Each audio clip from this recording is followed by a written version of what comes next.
This module concerns the concept of federalism. Federalism concerns the balance of power between the states and the federal government. Federalism impacts almost every area of American life, but one of the places where it's seen most clearly is in the battle over the legalization of marijuana.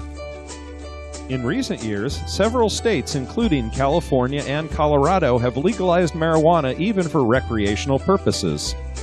However, marijuana is still illegal under federal law, and new Attorney General Jeff Sessions has promised that he will crack down on it.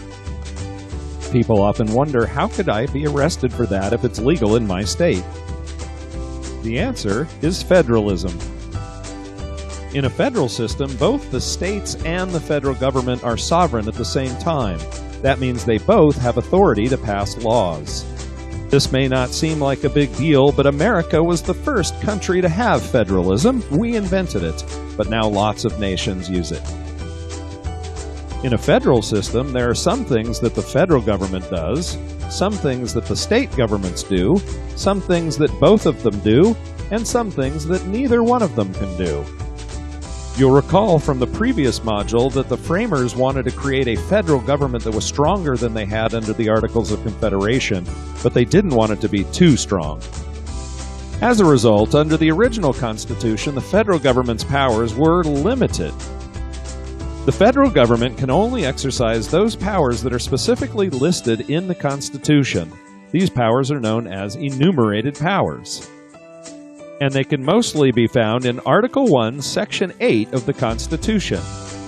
We've already discussed several of these powers, including the power to coin money, the power to tax, the power to regulate interstate commerce, and the power to raise an army and navy.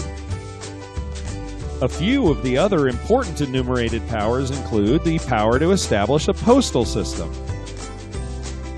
to issue patents, and to naturalize citizens.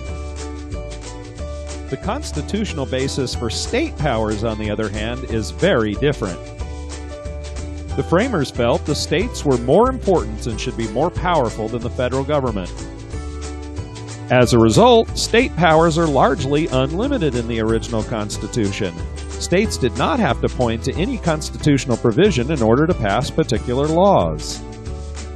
And notably, the Bill of Rights originally did not apply to the states. So if they wanted to infringe upon your freedom of speech or freedom of religion, they could do so. So the framers wanted the states to be more powerful than the federal government, but today the opposite is true. How did that happen? Well, that's the subject of our next lecture.